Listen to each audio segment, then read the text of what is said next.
but so many are about Maddie Yui.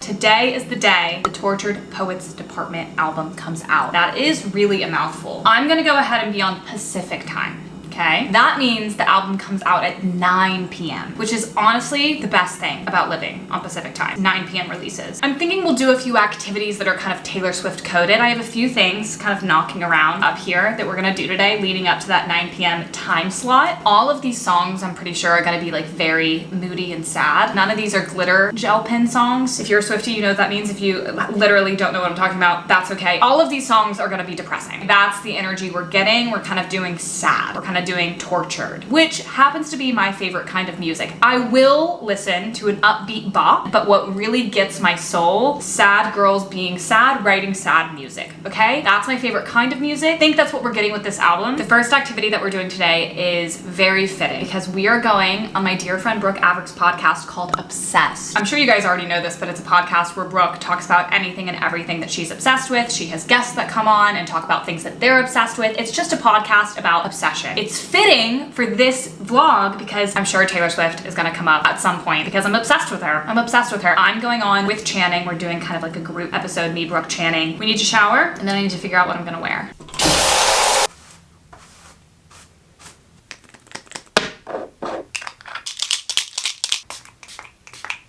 At some point we're gonna talk about knitting because all three of us knit and I feel like it would be fun to wear something that I've made. I could wear this sweater and I did just release a pattern for this on my Etsy. If you guys didn't know, very beginner friendly, probably the easiest pattern I've released. Anyways, I could wear this. This is like a good light summer knit. It's not too heavy. Or I kind of want to wear something long sleeve. In my mind, it's like gonna be cold in there, even though I have no fucking clue what the temperature is in there.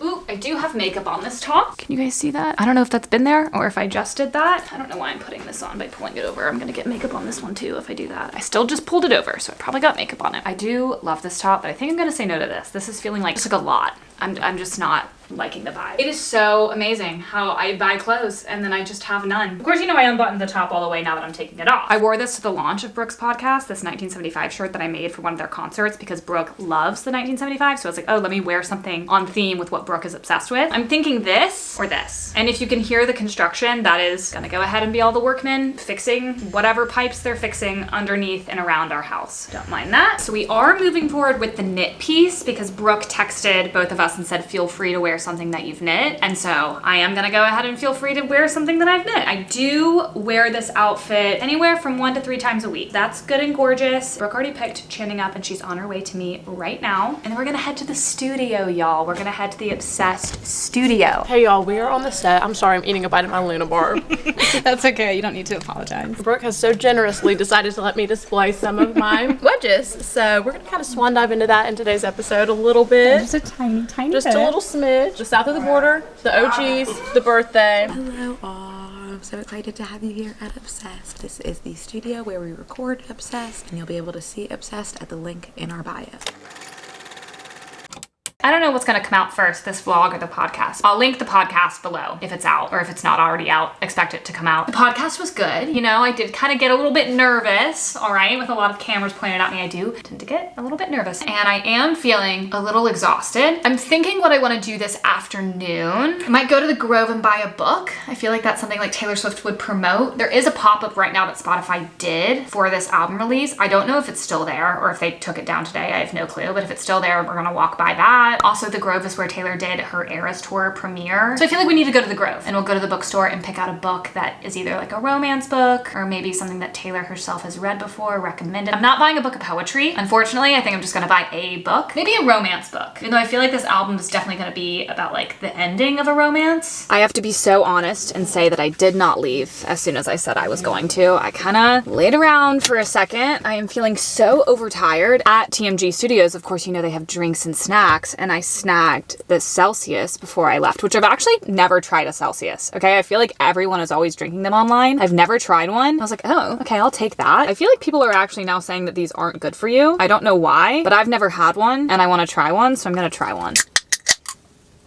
Okay, it is tasting like a little bit more Red Bullish than I would like. I don't really like the taste of Red Bull. I guess I thought it would taste a little bit less energy drinky, but it is tasting like an energy drink. I'm not really a fan of that. I still remember the first time I ever had Red Bull.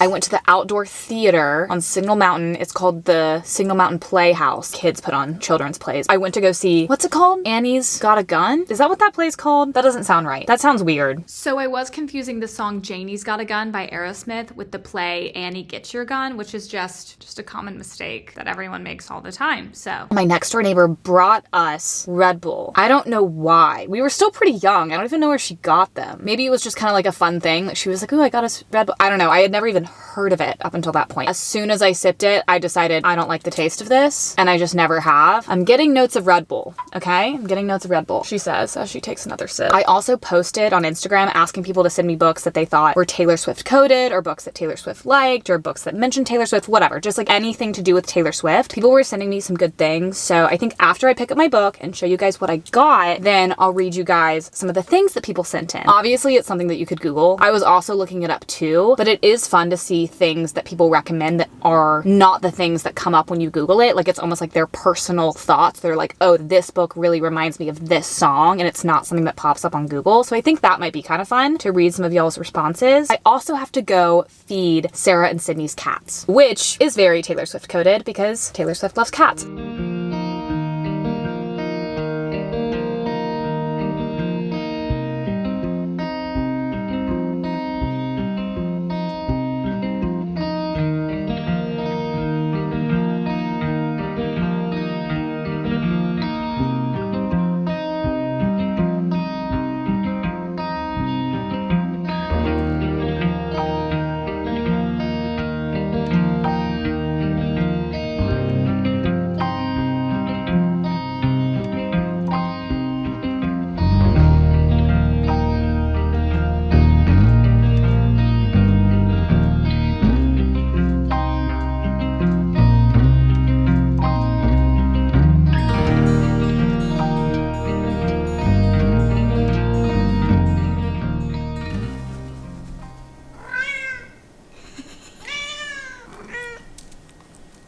Hey, Burn.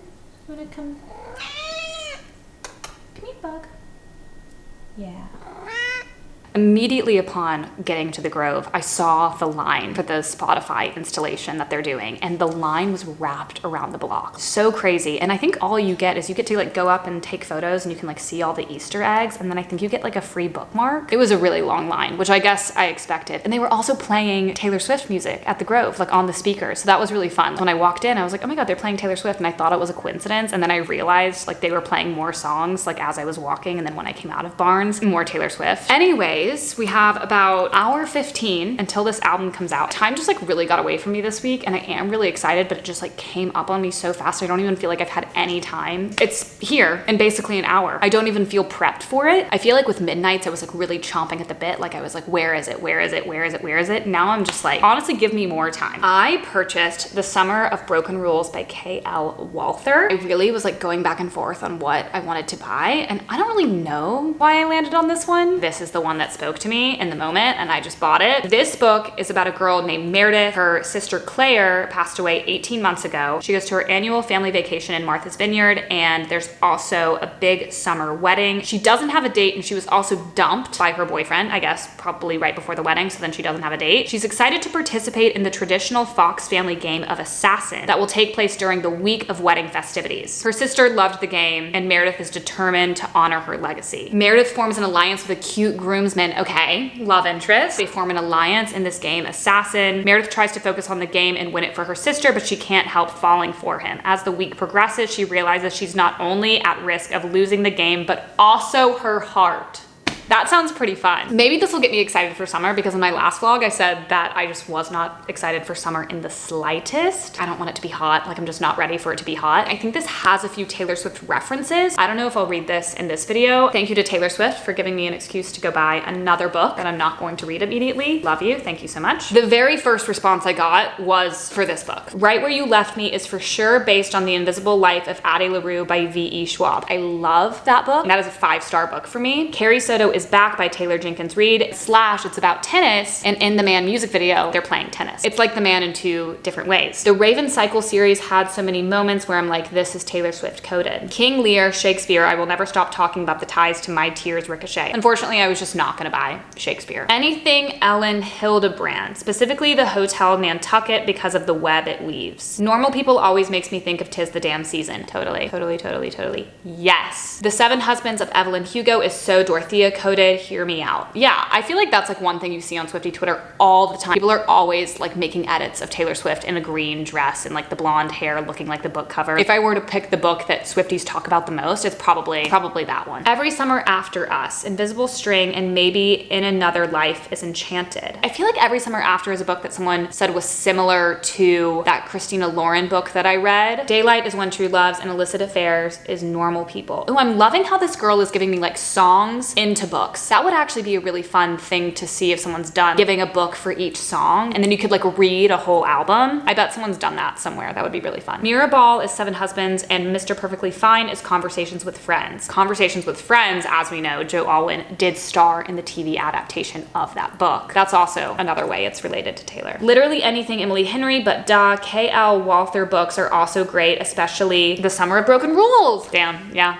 Well, purchased. Crushing. Genevieve Novak, author herself, describes it as entirely anti-hero coded. Better Than the Movies by Lynn Painter, super cutesy romantic, mentions her music. I feel like this is one that you also see pop up. It is a YA novel, and I know people that aren't necessarily teenagers like this book. I do feel like kind of too old for it. This book I've heard about a lot, not even in relation to Taylor Swift. Like I just feel like it's a YA book that a lot of people really like. Maybe I could read a YA novel. Am I too old? I'm 27. The Most Summers of Newport. What is TLGA? What song is that? Oh, The Last Great American Dynasty. That like took me a second to figure that out. Ballad of Never After literally is The Archer. The Summer of Broken Rules, so many Taylor Swift references. I think I picked the one that people wrote in about the most, so good for me. I didn't even realize that I did that. I guess I just subconsciously, that's why I picked it. Just for the Summer by Abby Jimenez, because the vibes are Afterglow, Archer, and Labyrinth. Seven Husbands of Evelyn Hugo, The DSM-5, Anything by Emily Henry, Conversations with Friends is Midnight's coded to me, Evelyn Hugo because of Everything. What the Wind Knows by Abby Harmon is so timeless TV coded. Every Summer After is so Invisible String because it's childhood friends to lovers. Okay, that's definitely that book that someone recommended to me because that's really similar to the other one that's, you know, childhood friends to lovers. The Summer of Broken Rules, Talking at Night by Claire Daverly. That sounds kind of fun. I don't know if I need to look that one up. I kind of like that name. Better Than the Movies is so fearless, like the love story is so cute and perfect. Better Than the Movies, Little Women. Carolina reminds me of the book where the Crawdads Sing. She wrote Carolina for that movie. Hunger Games, you know, things that she wrote a song for. The Secret History, I actually don't know if it's Taylor Swift coded because the Tortured Poets department isn't out yet, but I sense it. I've actually never read The Secret History, and I feel like that's one of those books that I need to assign that to myself as homework. I do need to read that. Also not Taylor Swift coded, but I feel like you would like The Idiot by Elif. Oh, I do own The Idiot. Yes, that's one of Greta Gerwig's favorite books. That's why I bought it. I do have The Idiot. And I have read it, but I think then the pandemic hit and I stopped it and I never picked it up again. It was a weird time. It is on my bookshelf. I should pick it up again. 28 Summer by Ellen Hildebrand is so August. Also just a great New England beach read. Yeah, a lot of Ellen Hildebrand. The Summer of Broken Rules will likely be the most common response, but I don't care. Catcher in the Rye, you probably already know, but Tolerate It was inspired by Rebecca by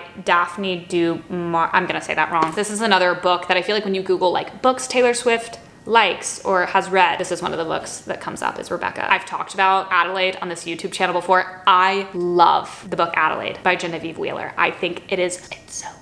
It is one of my favorite books. The Happy Couple by, I don't know how to say that. I'm so sorry. I'm so bad. It's giving Speak Now. I don't know how to say that name. Today, Tonight, Tomorrow, Academic Rivals to Lovers is so fearless coded. You Again is a beast, but it's giving All Too Well and Red. You Again is also very Invisible String. Aw, this was so fun. Hope you guys liked listening to that. Bernie has a little bit more food to eat. She also throws up if she eats her food too fast, so I have to like gradually add more and more to her food bowl or she'll puke. So I'm gonna hang out with the girls for a beat longer. Last night, I was really craving Thai food, so I ordered some, and whatever restaurant I ordered from was a BOGO situation, and so it was buy one, get one chicken pad see ew and buy one, get one spring rolls. So I was like, okay, because it automatically just gives you two if you add one to your cart, so I just got two of each, and I was like, okay, I guess I'll just eat that tomorrow. Anyways, I have Thai food waiting for me at home, even though last night it did kind of hurt my stomach, okay? I will say, I did also wake up and it was hurting my stomach. I'm still gonna eat it.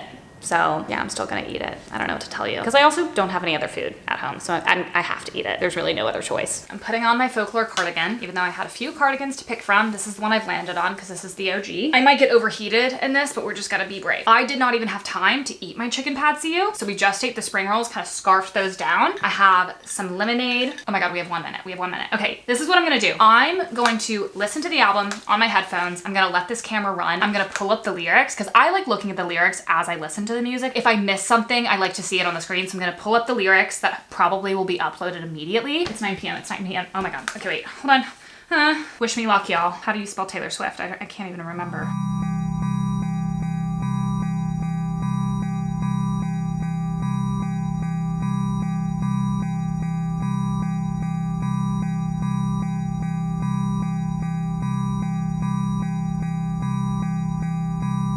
I've like hardly had a moment to process. She just posted that she came out with 15 more songs. I'm feeling so overstimulated. 31 songs total now.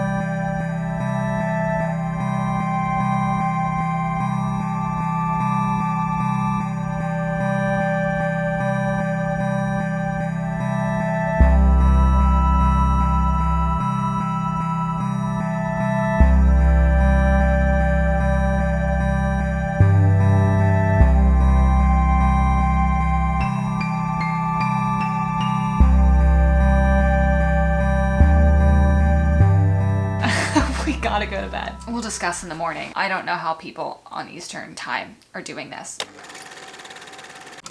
I am awake. 7:30. I woke up at 7. I slept about, I think I went to bed at 2. So I slept about 5 hours. I'm about to go on a walk and listen to it more and more and more. On my walk, I'm gonna write down the songs that stood out to me after the first listen or just like last night. I'm so tired.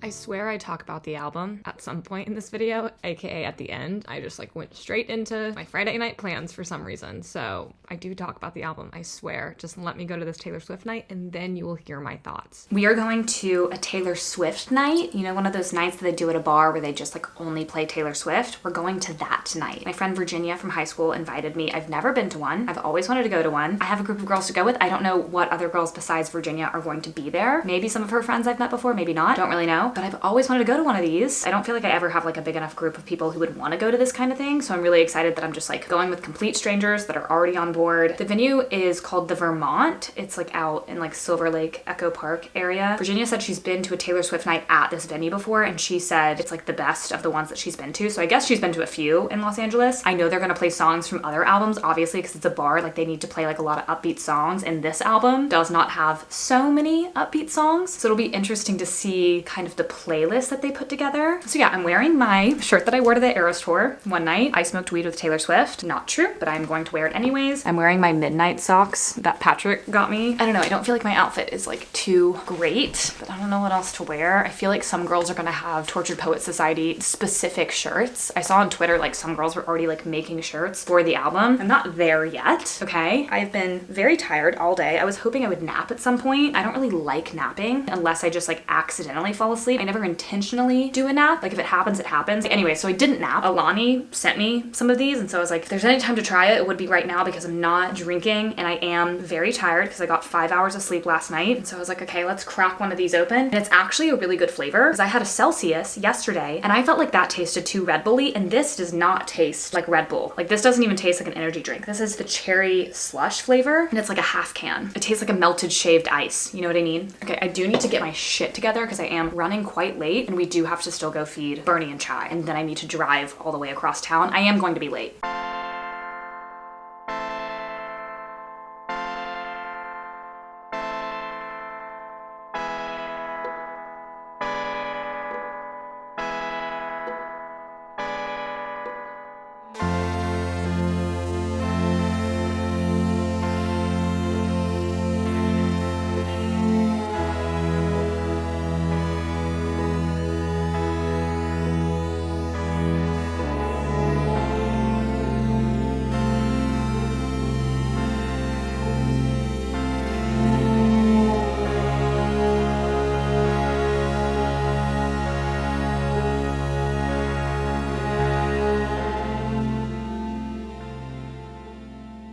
It is a few days later. I did write down my original thoughts and my original songs that I really liked, and I think they're pretty much the same. I might have a few more thoughts since a few more days have passed, and I literally can't listen to anything else but that album, and it is making me a little bit more sad than I probably should be. I went to a place out east in like Silver Lake area called Cinnaholic. As we know, Taylor Swift loves cinnamon rolls, so I just thought, let's just go to a place that literally only makes cinnamon rolls. I just got an original cinnamon roll. Very excited. They had ones with like cookie dough and a bunch of random stuff, but I just went with the OG. I didn't feel like baking anything, so we just got someone else to bake it for us. If I can cut this with a fork. Oh my God, my mouth is watering. I can't cut it. Why can't I cut it? Come on. It's still warm. I don't want to get up and get a knife. Should I just like, why is this so hard? Why is this so hard? Wow. I love cinnamon rolls. That is so good and so warm. I can't wait to see what the center tastes like. Oh my God, I'm gonna lose my mind when I get to the center. I'm definitely gonna have a tummy ache after this, but I don't really give a shit. We're gonna talk about my thoughts on the album. I did film myself reacting to every single song, and I was like saying my thoughts to the camera, but like because I was wearing my headphones, I was yelling at the camera. And it also just like didn't really make sense without the music playing. Did not like it. So unfortunately that just turned into a time lapse, but I am going to tell you my thoughts now. I wrote down my top 7 songs after listening through the album the first time. These were all the things that stood out to me on the first listen. I couldn't narrow it down to a top 3 or a top 5, so we just did top 7. This is just like what I could do, y'all. So I'm gonna have the top 7 for you. First song I fell in love with, Down Bad. Undeniably so good. I love the whole alien metaphor. I love the beat. Everything comes out teenage petulance, like immediate hit. Next one, So Long London. Devastating. I could have expected that this would be in my top. This was just like a long awaited track, and it's also track 5. I knew I was gonna like this one. Next one, But Daddy I Love Him. So fun, kind of telling everyone to fuck off about her dating Matty Healy. I love the pun in the middle of the chorus. I'm having his baby, no I'm not, but you should see your faces. Fuck anyone who's giving their opinion on this. Like, it's my name. If I wanna ruin my name and my reputation, like I'm allowed to do that, so like shut the fuck up. What if I wanna have sex with someone that might suck? What if you haven't had sex with someone who might be a shitty person, cast the first stone. Next one, Who's Afraid of Little Ol' Me? Instant classic. She is so fucking angry. She's so angry still, and she hasn't forgotten. I saw someone saying the line, "Don't you worry, we took out all of her teeth," was like, you know, taking her original masters, and I'm like, ooh. I wasn't even thinking about it like that. I was just thinking like, oh, like, don't worry, like, we've tamed her, and she's like, I'm still fucking crazy. But thinking the teeth are her masters, I kind of love. Everyone likes me again, but like, kind of disturbed by everyone's behavior. Next one, I Can Do It With a Broken Heart, the most upbeat song on the album. I'm so fucking sad and depressed, and also like, I'm smiling and I'm putting on a show. Put to upbeat music, because it's just like, you know, smiling but like wanting to die inside. She already knows that she's so good at what she does, but she's like, I know I'm the best at what I do because I'm also so fucking sad, and I'm still the best. Next one, this next one fucked me up, and I don't feel like people are really talking about this one this much, but this one for me, instantly one of my favorite songs. Chloe or Sam or Sophia or Marcus. That song fucked me up. Somebody Else by the 1975. Erase Me by Lizzie McAlpine. Like, to me, it's kind of in the same category of those songs. The idea of like breaking up with someone and then both of you move on to other people, and like whoever that next person is, it's like you can imagine them, you can picture them, and you just like let it happen, and you're like aware that they're moving on to these other people, and you don't even know them anymore, but you did know them at one point. And it's like basically, who's replacing me? Who's replacing you? Who am I sleeping with next? I don't even fucking know them. Something about them reminds me of you because I've done all of these things with you intimately. And from the very first few lines, I was addicted to this song. There's something about that category of song of like someone that you've been with moving on to somebody else and like wondering what that experience with that new person is like, slash when you move on to somebody else, it's like, what about this new person reminds you of the old person? And also like feeling like, oh my God, did that even happen? I just like love that category of song. Like I love so many songs that like explore that topic. So that's why I knew I immediately loved this one. If anybody has songs that explore that topic, please let me know, because I love songs about that topic. It makes me very sad, but I think it's a very interesting topic. The last one I have written down is The Manuscript, which is the final song. That one, honestly, like when I have been listening to it over the past few days, I don't really listen to that one that much, but I think it like moved me in the moment because it was the last song. So I was like done with this whole listening experience. Slash, Taylor always says, I think during the Eras tour, I'm pretty sure like during Reputation tour, like she always says like, oh, this is a song that I wrote about my life, but like you guys have taken it and made it your own. And like now these songs belong to you. They belong to us. Like she puts them out into the world, and then then like the fans make them what they are. Like she's definitely said that about All Too Well. Like she's like, this song used to be like really hard for me, but now it like brings me so much joy because like you guys have taken it and made it this whole thing. In the manuscript, she kind of does that a little bit. Like it's like, this is the story, this is the chapter, now it's closed, I send it out into the world and now it's yours. So I think that aspect of it kind of made me emotional. Also with the drop of this album and some of her captions and stuff, she was saying how this whole tortured poets department, this manuscript, this chapter of this moment in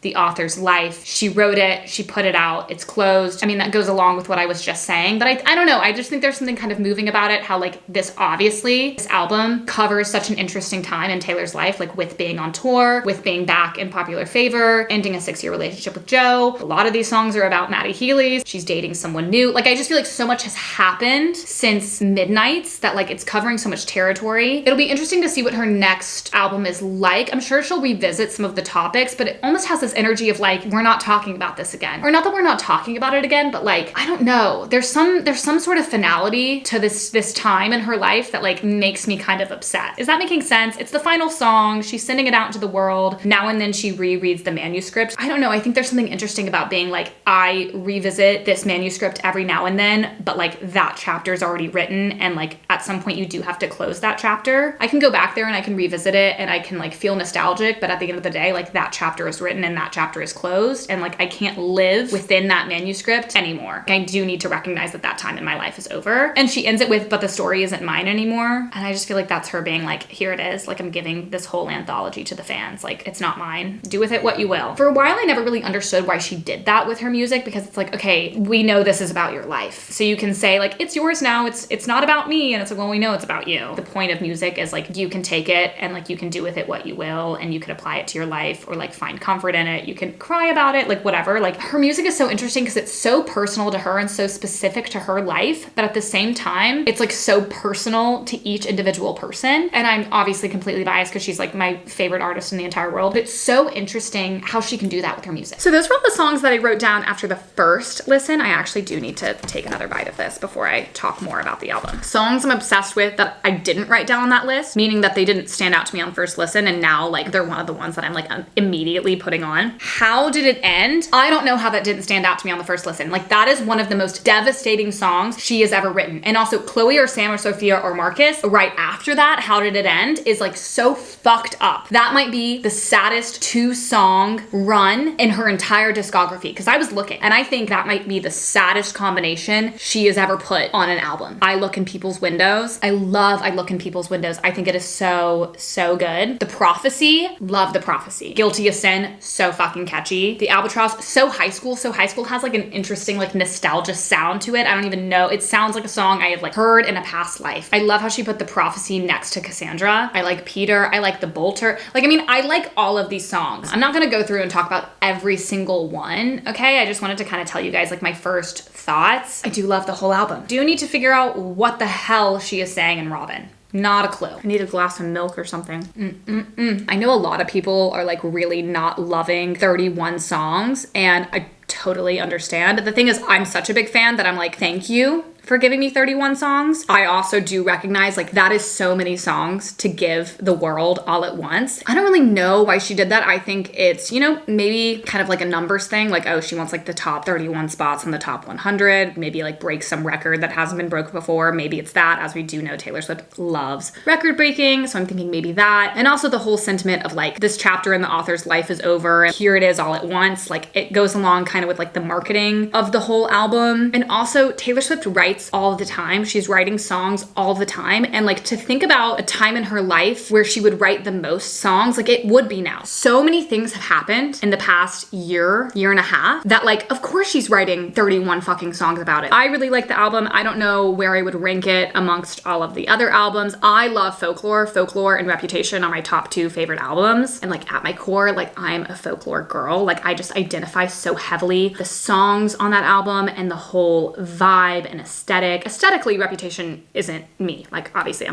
like sweaters and I like wandering around in the woods. What I'm trying to say is I'm a folklore girl, and a lot of these songs are giving folklore and Evermore. Like, a lot of people are saying like this is Woodvale, aka like the third album that people think went along with folklore and Evermore in that era. I don't think that it's necessarily Woodvale. I guess she's just kind of still wanting to do that vibe. I don't know. I'm not complaining. I think those are all my thoughts for now. Obviously, I could talk about this ad nauseum. I'm gonna end the video here. I hope you guys like this video doing some Taylor Swift activities with me. You guys can follow me on Instagram, TikTok, Letterboxd, Twitter, which is now X, Snapchat, and Goodreads. Those are all the places you can find me. And you can also subscribe to me on here, which would be really fucking sweet of you guys. I'm gonna eat the rest of the cinnamon roll and listen to the Tortured Poets Department. And so I think with that, I think this is goodbye.